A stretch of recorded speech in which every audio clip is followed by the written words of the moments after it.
Hello student, हम सब class 12 में बायोलॉजी कर रहे हैं और इसमें यूनिट 2 चल रहा है, वंशागति एवं विविधता, इनहेरिटेंस और वेरिएशन। तो हम लोगों ने ये देख लिया वंशागति क्या है, विविधता क्या है, और इसमें हम लोग को आज पढ़ना है क्या, मेंडल के प्रयोग और वंशागति के नियम। मेंडल ने किस पौधे पर प्रयोग किया था अपना, कल बताया गया है। अपने एक्सपेरिमेंट के लिए इन्होंने मटर का चयन किया था, और मटर का बोटनिकल नेम क्या है मालूम है ना? पाइसम सेटिवम, याद रखिएगा, ये कई बार ऑब्जेक्टिव में पूछा भी है, इसका बोटनिकल नेम है ये। खैर देखते हैं हम लोग। मेंडल ने अपने एक्सपेरिमेंट के आधार पर एक संकर क्रॉस और द्विसंकर क्रॉस एक्सपेरिमेंट इन्होंने किया था। इसके आधार पर 4 नियमों को इन्होंने दिया था। 3 नियम हम लोग को पढ़ना है। पहला है क्या, प्रभाविता के नियम, लॉ ऑफ डोमिनेंस। दूसरा है पृथक्करण या विसंयोजन का नियम, लॉ ऑफ सेग्रीगेशन। ये दोनों नियम जो है एक संकर क्रॉस के आधार पर दिया गया था। एक संकर क्रॉस का है, पहली पीढ़ी के आधार पर प्रभाविता का नियम और दूसरे पीढ़ी के आधार पर पृथक्करण या संयोजन का नियम दिया था। और तीसरा है स्वतंत्र अपव्यूहन का नियम, लॉ ऑफ इंडिपेंडेंट असॉर्टमेंट। ये द्विसंकर प्रयोग के आधार पर है ना? तो हम लोग क्या करेंगे अभी आज के चैप्टर में कि इसको टोटल तीनों इनके एक्सपेरिमेंट को पढ़ेंगे, तीनों नियम को पढ़ेंगे। ये 10th में ही पढ़ना है और 12 में ही पढ़ना है, इसलिए आप सब नोट करेंगे सभी को, और 10th वालों को भी शेयर कर देंगे क्योंकि 10th में भी काफ़ी इंपॉर्टेंट है ये। अब हम लोग देखते हैं एक एक करके, प्रभाविता का नियम और इसका एक्सपेरिमेंट, पृथक्करण का नियम, इसका एक्सपेरिमेंट, स्वतंत्र अपव्यूहन का नियम और इसका एक्सपेरिमेंट। किसी पौधे के दो प्रजातियों के ऐच्छिक गुणों का क्रॉस करा करके नए पौधे को विकसित करने की प्रक्रिया संकरण कहलाती है।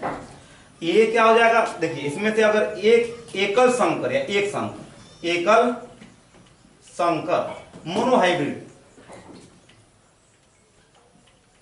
मोनोहाइब्रिड क्रॉस, ये क्या है? अगर हम 2 पौधों के बीच इकाई लक्षण का क्रॉस कराते हैं तो क्या कहलाता है? ये एकल संकर। 2 पौधों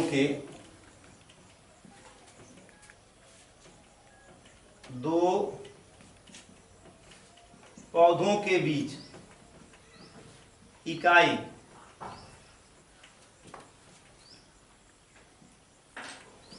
लक्षणों का क्रॉस ये क्या कहलाएगा? एकल संकर। जैसे कि मान लीजिए 2 हमने मटर का पौधा लिया, एक का रंग क्या ले लिया, पीला, तो एक ले लिया हरा, या एक को लिए लंबा, एक ही ले लेना है। लेकिन अगर हम लंबाई में लें तो एक लेंगे लंबा और एक लेंगे बौना पौधा, एकल का क्रॉस होगा यहाँ पे, तो ये एकल क्रॉस कहलाएगा। और द्विसंकर क्या होगा? द्विसंकर डाइहाइब्रिड क्रॉस।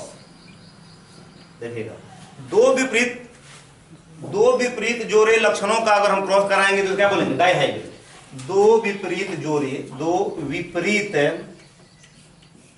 जोड़े लक्षणों का क्रॉस।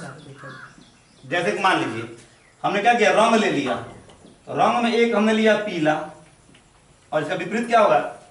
ये क्या है? प्रभावी लक्षण। एक और प्रभावी लक्षण क्या हो जाएगा? हरा। आकार अगर हम लेते हैं, आकार, इसका मतलब ये गोल, इसे क्या ले? झुर्रीदार। तो 2 जोड़े विपरीत लक्षणों का अगर हम क्रॉस कराएंगे तो क्या करेंगे? द्विसंकर कहा जाएगा। ये एक पॉइंट और लड़के बहुत सा गलती कर देते हैं, आनुवंशिकता और आनुवंशिकी में अंतर, इसको जरा देख लेंगे। देखिए दोनों एक ही समझ जाते हैं लड़के। आनुवंशिकता के बारे में कल ही बताया गया था। आनुवंशिकता, हेरिडिटी, संतानों में पैतृक लक्षणों के संचरण को आनुवंशिकता कहा जाता है। संतानों में पैतृक लक्षणों के संचरण को आनुवंशिकता कहा जाता है। और आनुवंशिकी क्या है? जेनेटिक्स। यह विज्ञान की वह शाखा है जिसके अंतर्गत माता पिता तथा उनके संतानों में समान और असमान लक्षणों का अध्ययन किया जाता है ना। मतलब कि इनहेरिटेंस और जो वेरिएंस है उनका अध्ययन हम लोग इसमें करते हैं। तो इसका डिफिनेशन क्या लिखेंगे कि विज्ञान की वह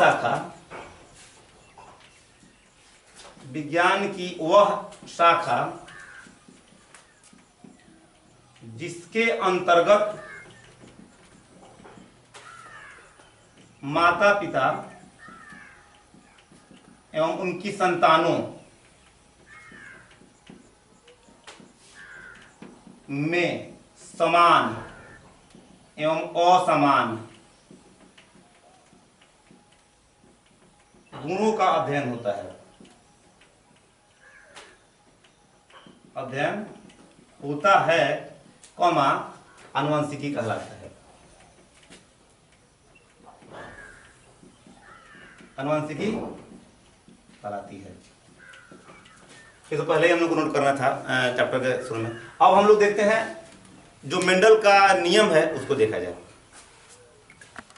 देखते हैं मेंडल का प्रथम नियम जो है प्रभाविता की नियम, लॉ ऑफ डोमिनेंस के बारे में। तो इनका पहले एक्सपेरिमेंट देख लेते हैं। इन्होंने एकल संकर क्रॉस के लिए ये नियम दिया था। दो नियम है वो एकल संकर क्रॉस में है। तो इन्होंने क्या किया, मटर के दो पौधों, दो लक्षणों को लिया। कौन? आकार में एक ले लिया क्या, टॉल, और इसका जो विपरीत अप्रभावी लक्षण है वो क्या है, बौना ले लेते हैं। ये क्या है, जनक। जनक मतलब जिनका क्रॉस कराया जा रहा है उनको जनक बोल रहे हैं। दो टी से हमने कैपिटल टी से लिखा है क्या, लंबा पौधा,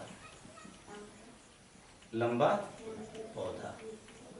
और इसका ये प्रभावी लक्षण और ये अप्रभावी लक्षण है क्या, ये बौना पौधा। ये शुद्ध लंबा है और ये शुद्ध बौना है। याद रखिएगा शुद्ध है दोनों, क्योंकि अभी क्रॉस इनमें नहीं कराया गया है। अगर हम क्रॉस कराएंगे तो युग्मक बनेंगे, युग्मक, युग्मक टी और एक और टी। यहां से युग्मक जो बनेगा स्मॉल टी, स्मॉल टी। देखिए जब क्रॉस होगा तो इनको F1 पीढ़ी में क्या क्या बन सकता है, ये देखिएगा। ये दोनों क्रॉस हो रहे हैं तो capital T, small T, capital T, small T, capital T, small T, capital T, small T. मतलब सभी के सभी कैपिटल टी, स्मॉल टी प्रथम जो पीढ़ी में आ रहे हैं सभी के सभी क्या हैं, क्या हैं, लंबे पौधे हैं। सभी के सभी क्या हैं, लंबे पौधे हैं। लेकिन कौन सा है ये, संकर लंबा है ये, क्योंकि इसमें कैपिटल टी है F1 पीढ़ी में। ये भी क्या है, लंबा, संकर लंबा, संकर लंबा। ये भी क्या है, संकर लंबा। ये भी क्या है, हो गया, देखिए ना थोड़ा।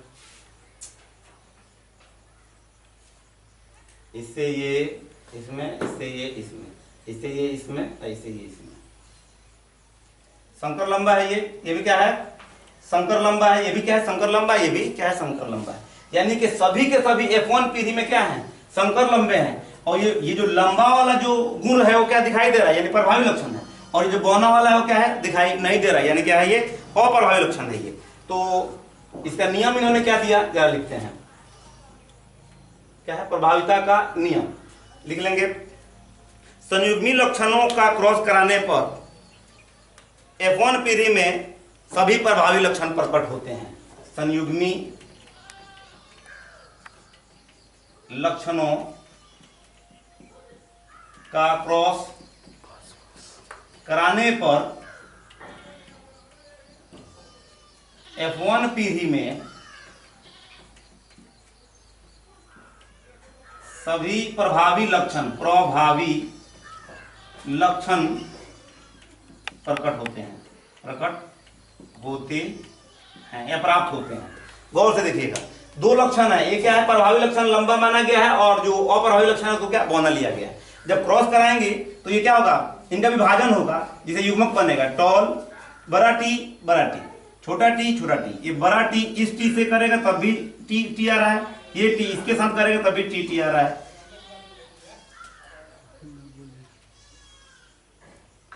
ये वाला टी इसके साथ करेगा तब भी टी और इसके साथ ये भी। तो अगर ये प्रभावी लक्षण है, ये अप्रभावी लक्षण है। सभी के सभी पौधे लंबे हैं लेकिन शुद्ध लंबे नहीं है, ये संकर लंबे हैं ये। तो इन्होंने नियम क्या दिया कि संयुग्मी लक्षणों का क्रॉस कराने पर F1 पीढ़ी में सभी प्रभावी लक्षण प्रकट होते हैं। अब देखते हैं हम लोग दूसरा नियम इसका। दूसरा नियम है मेंडल का पृथक्करण या विसंयोजन का नियम, लॉ ऑफ सेग्रीगेशन। तो जो इन्होंने एक संकर क्रॉस कराया था उसकी पहली पीढ़ी में जो प्राप्त हुए थे पौधे ना, उनमें अगर हम स्वपरागण कराएंगे तो F2 पीढ़ी में क्या होगा, जो पौधे प्राप्त होंगे उनके आधार पर ये नियम दिया गया है। तो ये क्या है, जो पहली पीढ़ी में जो प्राप्त हुए थे क्या थे, ये संकर लंबा था ये पौधा, ये भी क्या था संकर लंबा। देखिए अगर सिर्फ हम टी लिख दें दोनों कैपिटल तो शुद्ध लंबा हो गया, और ये स्मॉल टी लिखे होते शुद्ध क्या हुआ, छोटा पौधा हुआ, बौना पौधा हुआ। लेकिन यहाँ पे क्रॉस कराया हुआ लंबा ही है, ये प्रभावी लक्षण है और ये क्या है अप्रभावी लक्षण है। लंबा और बौना दोनों का गुण है लेकिन लंबा ही पौधा बन रहा है, तो प्रभावी लक्षण कौन सा है, लंबा है। और ये जो बौना वाला है ये क्या है साइलेंट है, यहाँ पे ये अप्रभावी लक्षण है। तो इसका जब हम कराएंगे संकरण तो पहले देखिए जब क्रॉस कराएंगे तो ये बन जाएंगे युग्मक। इसमें कौन कौन देखिए, कैपिटल टी स्मॉल टी, यहाँ भी बन जाएगा क्या कैपिटल टी और स्मॉल टी। तो F2 पीढ़ी में ये F1 पीढ़ी से प्राप्त है ये, तो F2 पीढ़ी में देखो क्रॉस कैसे करा रहे हैं। इससे अगर हम इसका करा दें तो क्या हो रहा है, कैपिटल टी हुआ ना। इसका संकरण अगर हम इससे करा दें तो क्या हो रहा है, कैपिटल टी स्मॉल टी। इसका अगर हम इससे कराते हैं तो कैपिटल टी स्मॉल टी। इसे अगर करा दें हम संकरण तो क्या होगा, स्मॉल टी। या देखिएगा अब ये क्या हो रहा है, यहाँ पे क्या है शुद्ध लंबा हो गया। हम कराए F1 पीढ़ी में, मतलब दोनों क्या है संकर लंबे हैं, उनका क्रॉस कराने पर ये कौन सा प्राप्त हुआ, शुद्ध लंबा। ये क्या है संकर लंबा। तालाबे से वाला शंकर मत दिखती है, शंकर भगवान है, ठीक है। शंकर लंबा क्रॉस शंकर लंबा हाइब्रिड। ये क्या है शुद्ध बौना, शुद्ध मतलब यहाँ पे क्या है, जो पृथक गुण वाले पौधे प्राप्त हो रहे हैं, इसी के कारण उन्होंने पृथक्करण या विसंयोजन का नियम दिया है। अब जरा देखिए इसमें अगर हम देखते हैं क्या जीनी पर रूप है, जीनोटाइप देखें हम तो जीनी अनुपात क्या हो रहा है इसका, जीनी अनुपात मतलब जेनेटिक वाला का। तो इसमें ये क्या है शुद्ध लंबा कितना है, एक। संकर लंबा कितना है, 2। और शुद्ध बौना कितना है, 1। और हम देखें लक्षणी फिनोटाइप, लक्षणी अनुपात लंबे। देखिए शुद्ध लंबा है, संकर लंबा है, ये संकर लंबा है, तीनों लंबे हैं। लंबे पौधे कितने हैं, 3। अब बौने पौधे कितने हैं, 1। तो इस आधार पर इन्होंने नियम दिया था क्या कि विषम युग्मी पौधों का अगर संकरण कराया जाए तो अगली पीढ़ी में पृथक गुण वाले पौधे प्राप्त होंगे। विषम युग्मी मतलब देखिए ये दोनों युग्मक जो है क्या अलग अलग है, ये शुद्ध है और ये क्या है संकर है।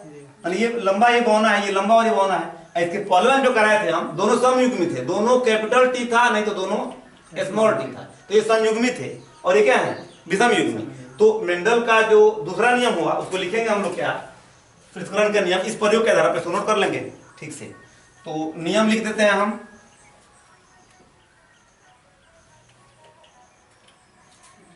विषम युग्मी पौधों के बीच क्रॉस कराने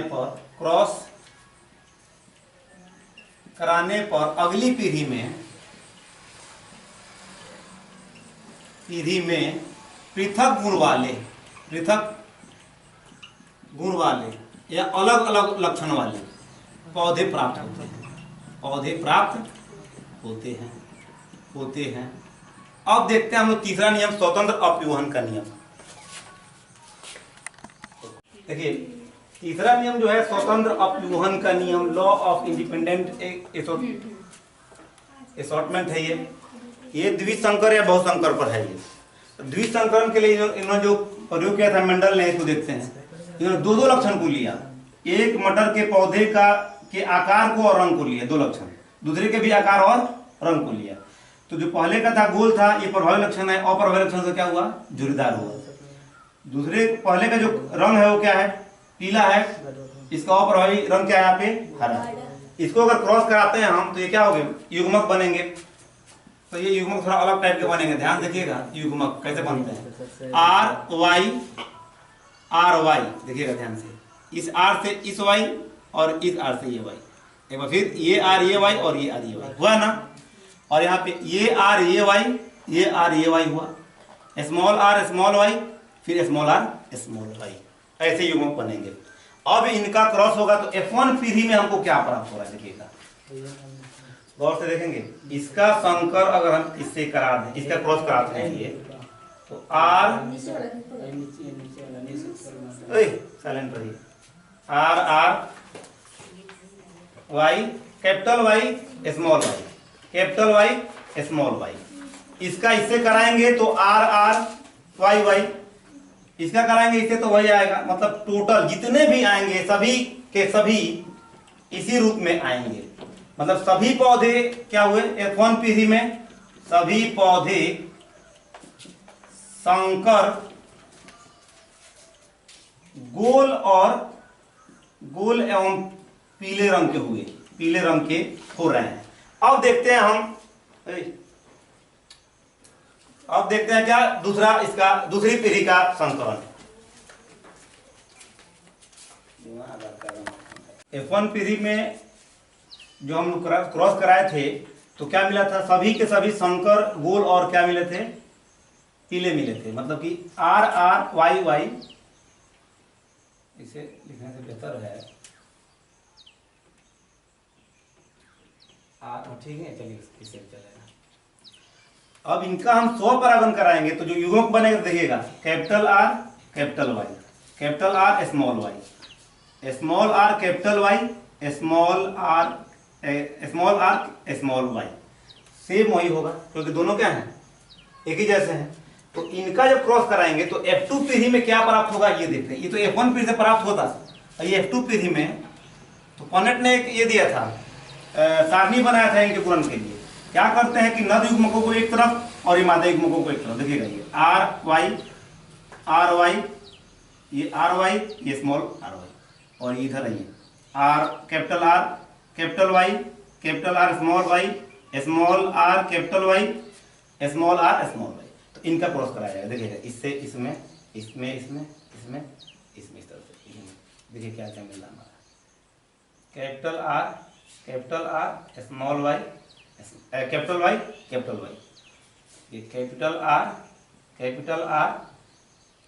Y Y, capital R Y small are capital Y, capital R small are, capital Y small Y, capital R small are, capital Y capital Y. चलिए यहाँ पे देखिए, capital R capital Y small Y, capital R capital Y small Y, capital R small Y small y. इसमें हम लोग आ देना capital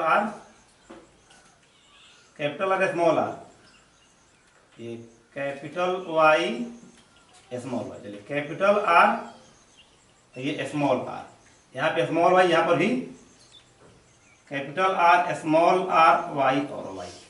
यहाँ पे देखिए capital R small are, capital Y small Y, capital R small are, capital Y small Y. यहाँ पे कैसे लिख दिए बोला, capital R small are, capital Y होगा, कैपिटल वाई स्मॉल वाई। ठीक है, यहाँ देखते हैं हम, इसे हम कहा हम लोग small are, capital Y, small are, capital Y small Y.